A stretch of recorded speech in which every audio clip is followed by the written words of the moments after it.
नमस्कार, आप देख रहे हैं आई इंडिया और मैं हूं डॉक्टर पंकज सिंह गौर। चलिए आपको लेकर चलते हैं उत्तर प्रदेश के बीजेपी कार्यालय पर। प्रदेश मुख्यालय पर भारतीय जनता पार्टी के प्रदेश अध्यक्ष पंकज चौधरी की पहली प्रेस वार्ता।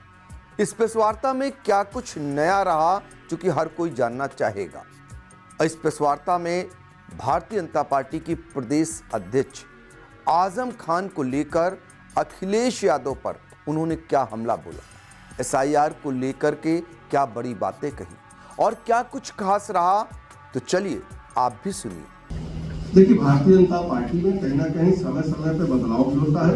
आवश्यकता के अनुसार कार्यकर्ताओं को कहाँ एडजस्ट करना है, लगाना है, ये निर्णय होता है। अभी मैं चार्ज दिया हूँ, मैं सबके साथ बैठूंगा, बात करूंगा, जैसी जिसकी क्षमता होगी, आवश्यकता होगी, उस हिसाब से ठीक पे बैठूंगा। एक सवाल है, 5 और 7 साल, 5 साल वाला दिल्ली में है, 7 साल वाला लखनऊ में है। यही तो मेरे दल की खूबसूरती है भाइयों, कि भारतीय जनता पार्टी में ही ऐसा हो सकता है कि जिसकी जहां आवश्यकता हो पार्टी उसको इस्तेमाल करे। हमारी आवश्यकता उत्तर प्रदेश में थी, हमें उत्तर प्रदेश का चार्ज मिला। राष्ट्रीय स्तर की आवश्यकता देश में थी, वहां उनको चार्ज मिला।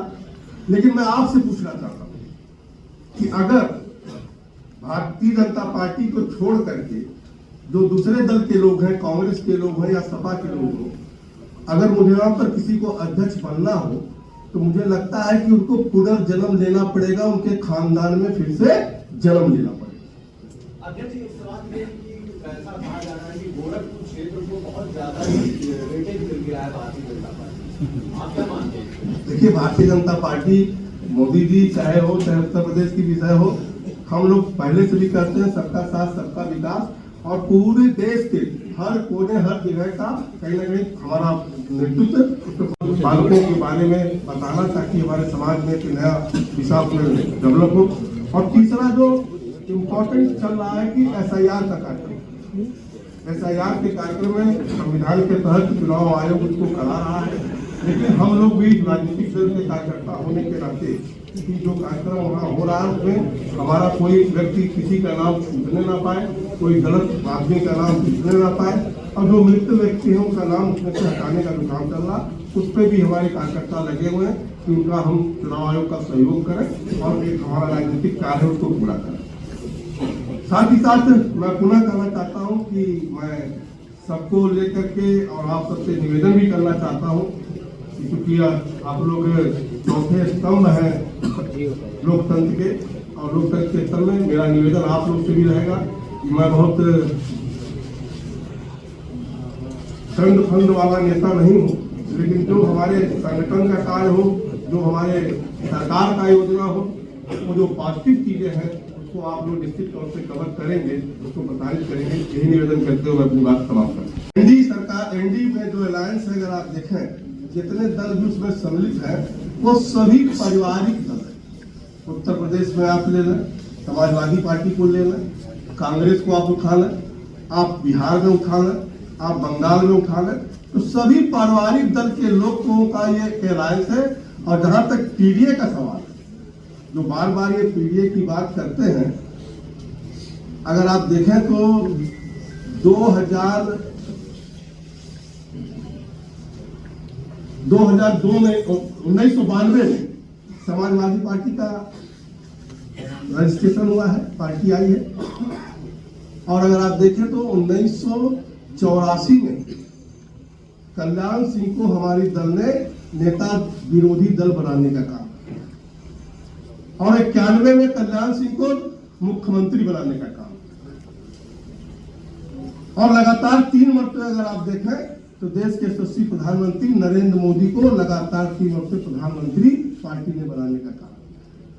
और 2012 में जब फिर नया मुख्यमंत्री चुनने का अवसर आया तो अखिलेश यादव को मुख्यमंत्री बनाया गया, जबकि उस समय आजम खान उनसे वरिष्ठ नेता थे, लेकिन उनको पीडीए ने बनाया गया। और पीडीए का जहां तक सवाल है, केवल एक परिवार के लोगों को ही पीडीए का मतलब समझना था।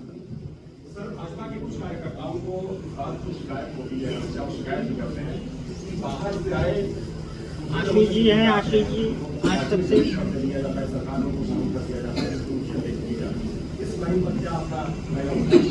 देखिए, पार्टी को विभिन्न प्रकार का निर्णय लेना पड़ता है, आवश्यकता के अनुसार निर्णय लेना पड़ता है, लेकिन भारतीय जनता पार्टी में अधिकतर अगर देखें तो भारतीय जनता पार्टी के कार्यकर्ताओं को ही सम्मान दिया जाता है और मुझ जैसे छोटे कार्यकर्ताओं का इतना बड़े प्रदेश का अध्यक्ष भी पार्टी ने बनाया।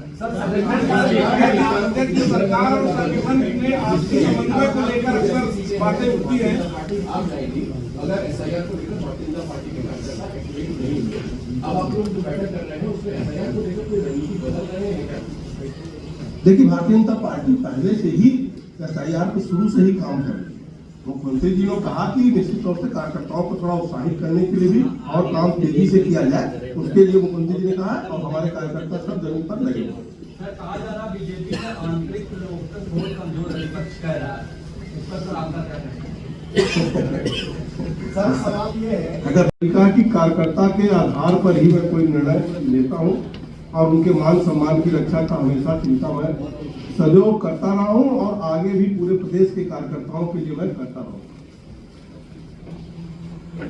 साथियों, अभी हमारा जो कार्यक्रम चल रहा है, जो 3 अभियान चल रहा है, उसमें एक तो अटल शताब्दी समारोह चल रहा है जो 25 दिसंबर को होगा और 25 दिसंबर को अटल जी का जन्म दिवस मनाया जाएगा।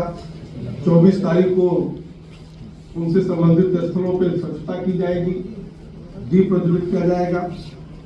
दूसरा हमारा और 25 से 31 तक सुशासन दिवस के रूप में, क्योंकि अटल जी ने एक सुशासन जो कायम किया था, चाहे अपने समय में उन्होंने आम गरीब के लिए सब्सिडाइज राशन की व्यवस्था किया था, केसीसी कार्ड का निर्माण किया था, गांव में भी सड़क हो प्रधानमंत्री सड़क का निर्माण किया था, देश में स्वर्णिम चतुर्भुज योजना के माध्यम से उस समय जो उन्होंने शुरुआत किया, तत्कालीन प्रधानमंत्री हमारे इसको और आगे बढ़ाने का काम कर रहे हैं। आज पूरे देश में 4 लेन हो, 6 लेन हो, एक्सप्रेस वे हो, उसका जाल बिछाया जा रहा है। ऐसा 25 से 31 दिसंबर तक सभी विधानसभाओं में अटल स्मृति सम्मेलन कराने की भी योजना हमारे पार्टी की है, उसको भी हम लोग कराएंगे। और 25 दिसंबर को ही यशस्वी प्रधानमंत्री नरेंद्र मोदी जी आ रहे हैं, जो कि राष्ट्र प्रेरणा स्थल बना हुआ है, जिसमें हमारे महापुरुषों की एक आदम पूरा एक मूर्ति खड़ा है, 62 फुट की मूर्ति है, श्यामा प्रसाद मुखर्जी की, दीनदयाल जी की और अटल जी की मूर्ति, उसका भी उद्घाटन होगा और एक बड़ी सभा को संबोधन 25 तारीख को माननीय प्रधानमंत्री जी करने वाले हैं। दूसरा हमारा जो योजना चल रही है, जो कार्यक्रम चल रहा है, वो वीर बाल दिवस का।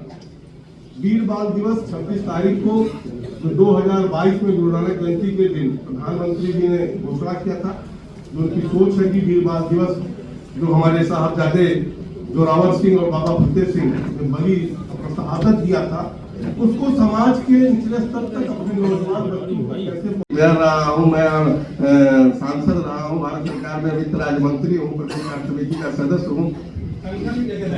संगठन में मैं अपने जिले में पूरा संगठन देखता ही रहा हूँ, सबको साथ लेकर के चलता रहा, प्रदेश कार्य समिति का सदस्य रहा। ठीक है, धन्यवाद।